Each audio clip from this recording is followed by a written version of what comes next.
size nila. So, paggabi ko pa ito marinate. So, isali ko na lang din siya kung this is how I visit. So, ito yung, alam mo ito, lamb. Marinate ko na siya. So, yung marination ko ay, ano lang to, yogurt and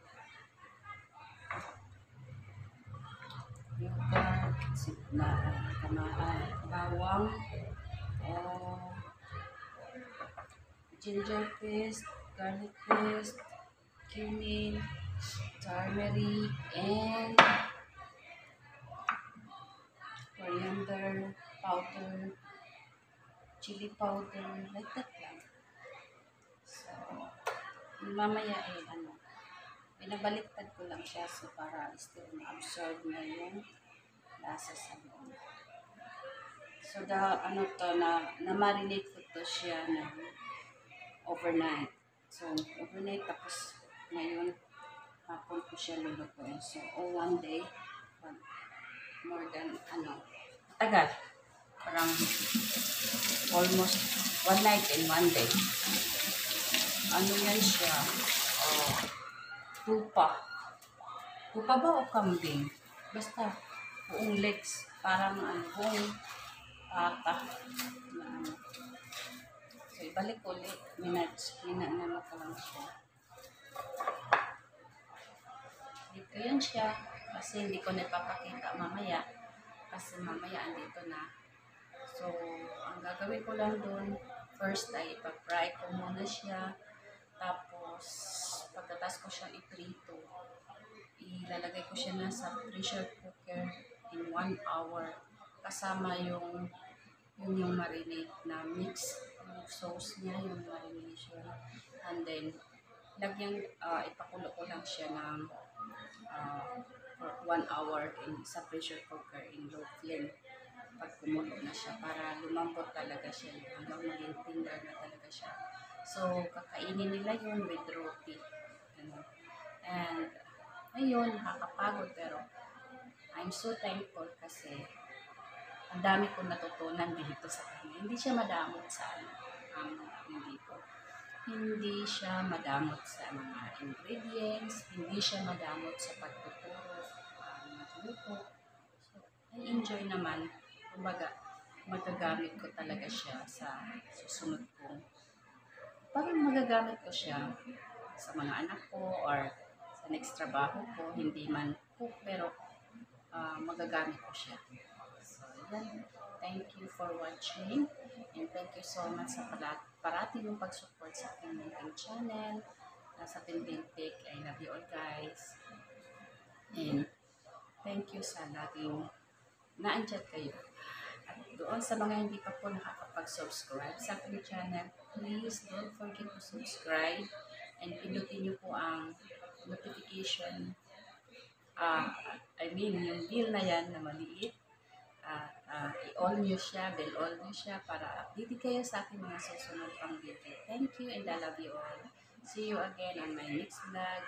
And shout out sa inyong lahat at lalong-lalo na sa Pintintik, kay Ate Lintik, kay Shirley B, and kay La Dabs, kay La Ash. Ayun, ano ba yun? Ang gulo ko, no? Halatang nagmamadali. So, I love you na lang. Sa aking mga anak, I love you so much. God bless. Ang laki ng piniprito ko, oh. Hindi ako makasagot kaagad ng tawag, ate. Nagluluto ako ng yung lamb yan, eh. Ayan, oh, laki. Ang haba. Pinutol ko na lang siya para maprito ko at maipasok sa pressure cooker. Kasi hindi naman siya papasok sa pressure cooker pag hindi ko siya pinutol. Lang siya kasi hindi talaga siya kasya. So, ayan, tinatad ko siya. So, ayan, nagsura niya ngayon. Nagdalawang piraso. So, at least kasya siya dito sa pressure cooker. Pressure cooker ko na lang siya, guys. Tapos, ilagay ko yung kanyang marination sauce. Tapos, yun na. Pa 1 hour na in low flame.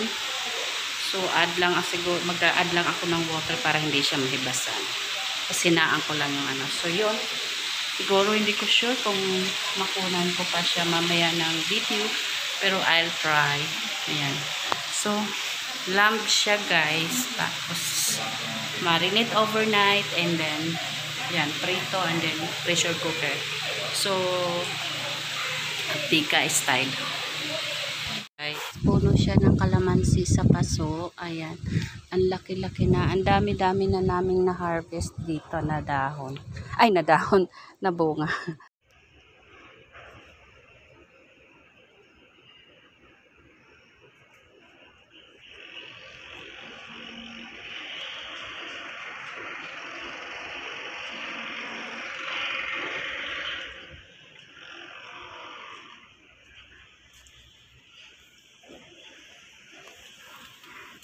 Laki na ng puno ng papaya.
Guys, nilagyan ko lang siya ng tubig para pumulo siya. So, hanggang mamaya pagluto na siya, papahibasin ko na lang hanggang lumabas yung oil. So, ang matitira dyan, yung sobrang lambot niya na ay yung oil sauce na lang. Yan. So, abangan natin guys. Sana pwede pa.